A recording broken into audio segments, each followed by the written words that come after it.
Onitsha, a rich heritage rooted upon a long history of brave men and dauntless women. Bordered by the pristine River Niger, it has over the years grown in diversity. Onitsha, the home of great men and women, including the first Nigerian president, Dr. Nnamdi Azikiwe, former administrator of Eastern Nigeria, Ukpabi Asika, and Obi of Onitsha, Igwe Nnanyelugo Alfred Nnaemeka Achebe Agbogidi, among others.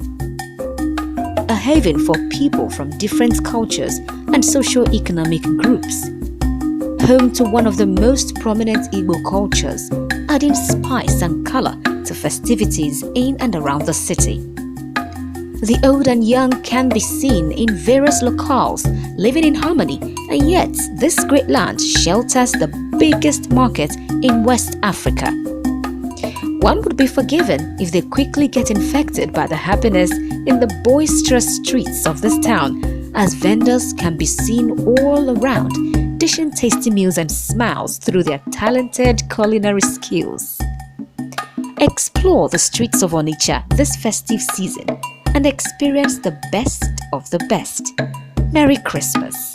This message was brought to you by Onitsha Ado Youth Council, Patrick Anyamba, Patty Biggs, Kentro Partners, and P Legend Media.